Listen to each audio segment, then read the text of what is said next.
depression or anxiety. May sakit sa kaisipan ng isang tao. About doing physical exercise. Depression. Depression and anxiety.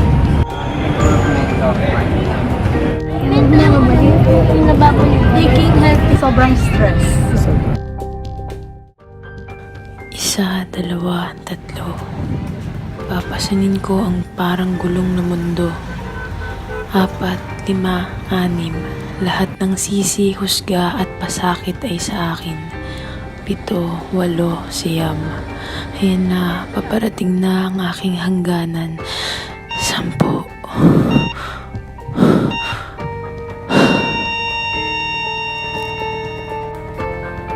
Philippines is known for its joyful and smiling people. We Filipinos possess the great attribute of being resilient. But we cannot take away the fact that majority of us suffer from psychological disorder that is usually related to neurological concern. Come with me and let us dig deeper to shed light on an issue that is prevalent in our society today. For me, the definition of mental health would be the person's condition in terms of his psychological and emotional well-being. Mental health disorders occur in a variety of forms and symptoms. Symptoms that can overlap, making disorders hard to diagnose. However, there are some common disorders that affect people of all ages. First is the attention deficit hyperactivity disorder, or the ADHD. Second is anxiety or panic disorder. Third is bipolar disorder. Fourth is depression. Fifth is the schizophrenia. Here, as far as I've experienced for the past year, we have certain reports of depression and some cases of bipolar disorder diagnosed. But in terms of depression, not all depression cases were really diagnosed. Some of them were just feelings of depression. So it can be categorized as a feeling of sadness or extreme sadness. But it's more common for young people today that they term it as depression already. But not all are clinically diagnosed. Mental illness comes in many forms, but most of those forms have the same symptoms and they just vary in severity and length. Common symptoms of a mental illness includes sadness, feeling empty, hopeless or worthless, fatigue, changes in sleeping patterns, irritability, changes in appetite, and thoughts of suicide. Reasons why, probably because I already have it with me, na sinasaktan ko talaga sa sarili ko. So it was part of my nature. Like really, like paano na sinasaktan ko sa sarili ko whenever I'm frustrated or something or stressed. Alright, so there could be many factors. One could be a possible emotional trauma from childhood, or from even not from childhood, but the emotional trauma itself can really cause someone to develop a kind of disorder. Other factors may include health conditions. So sometimes when the health conditions deteriorate, the person's morale goes down as well. So that can really affect, or that could be a start of a serious mental condition. And other factors are genetic. So when people are born, sometimes they inherit certain genes from their parents. And when, according to the history of the family, they have already had members in the family who have had mental illnesses. Sometimes this is passed on through the grandchildren or to the other children. So sometimes it is like that. Kasi, my father left because of me, because we fought. Tapos, my girlfriend left me because of my attitude. Parang she got tired. The exact same words that my father used to me was the exact same word that she told me. Kasi she was promising me that time when my father left na I wouldn't leave you. I would always understand you no matter how hard it is. I was living with my girlfriend, plus my sister was always with her boyfriend. We were just living in an apartment. So basically I live alone. So if she's gonna leave me, who am I gonna be with? Plus, I was studying that time, so it all piled up. Plus, I was depressed kasi I couldn't go with my friends kasi I have to go to work after. I have to sleep. At the very least, I could have at least 2 hours of sleep after school. Then I would go to work right after that. Tapos, at school, I was really, really sleepy. So, wala akong tulog. Siguro part of it na napagod ako is because wala akong tulog and stuff. Kasi it really triggers. Siguro pag wala akong talagang sleep, sobrang, ayun, malaking factor siya. So, pati pagkain, I forgot to make myself eat as well. So, I forgot to take care of myself. Sometimes you see the physical grooming of the person is affected, motivation to do certain tasks that they used to do or they used to love to do, and motivation to interact with people is also affected, and it depends on the gravity of the mental case. So there are times when people, even young people, experience hallucinating, auditory hallucination, so that can also happen. Because mental illness can look like normal sadness and it's not always obvious what caused it. Sometimes it is hard for people to believe that it is real. That is why some people argue that if you just try hard enough, you can break the cycle. You are in control of your own emotions, so you can choose to feel better. Anyone who has suffered from depression knows that it is not true. Alam mo, malungkot ka, pero parang pinibig ka kasi wala kang maramdaman. Yung gusto mo na lang kalmatin sarili mo para at least maramdaman mo yung sakit. So, ayoko, parang na-frustrate ako kasi sobrang empty talaga.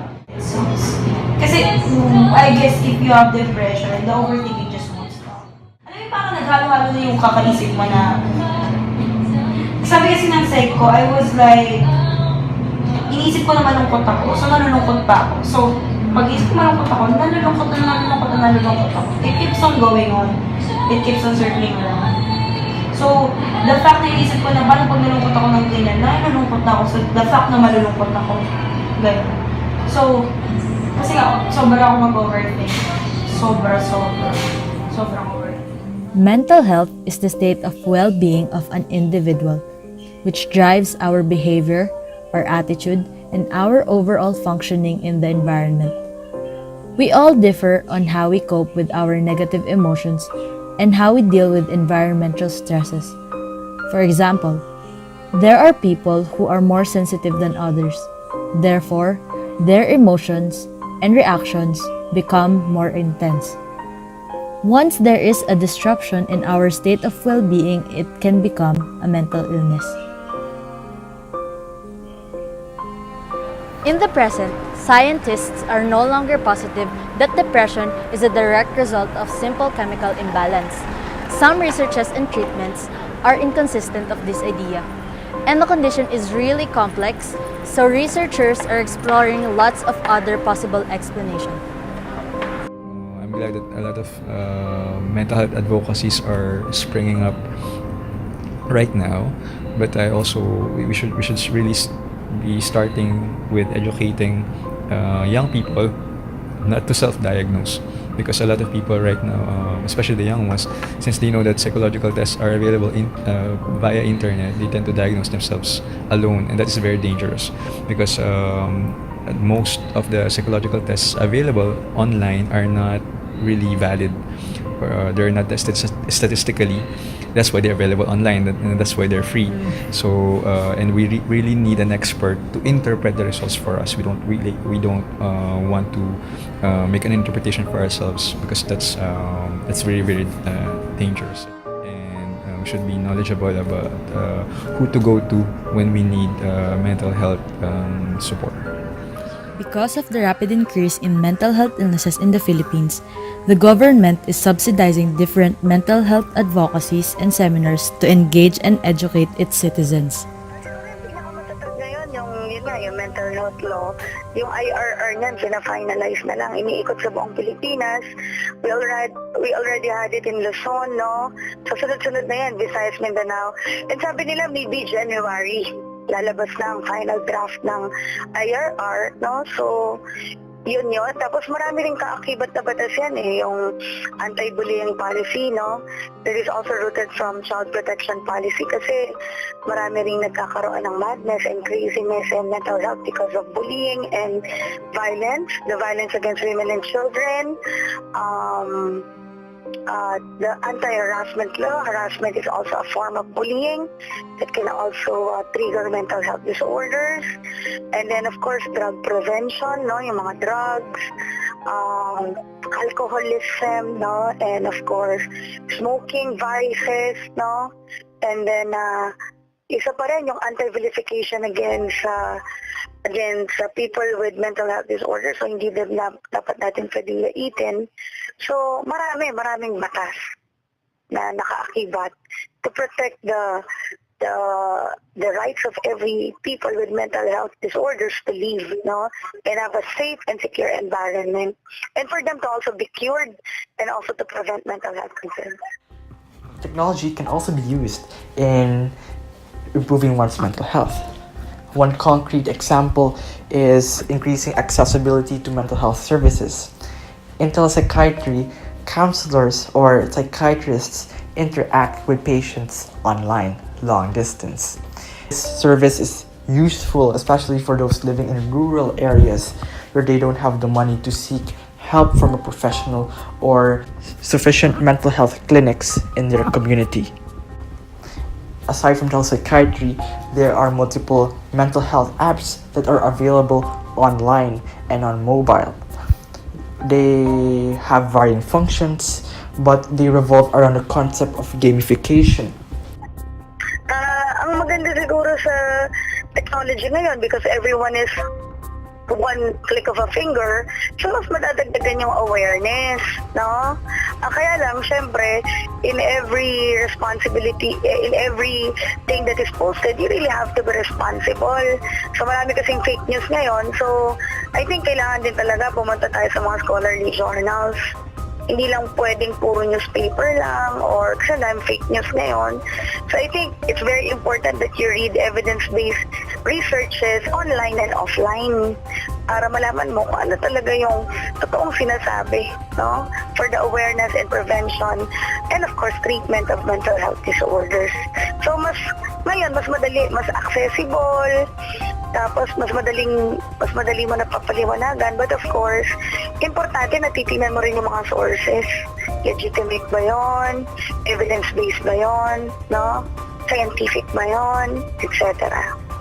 And of course multidisciplinary.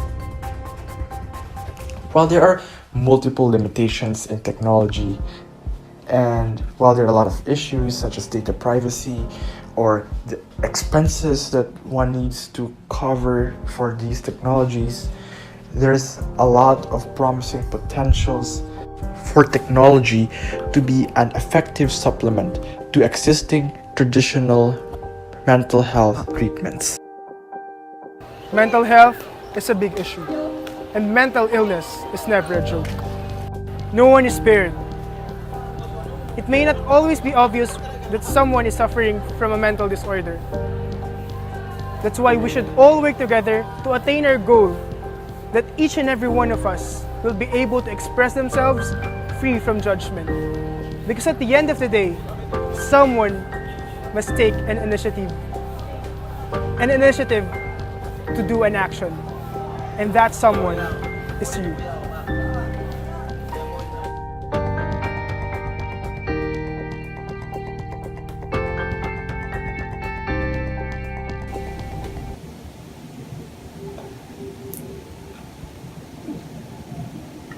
Ten, 9, 8.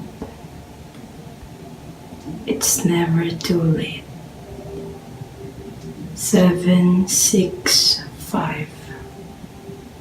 There are many reasons to stay alive.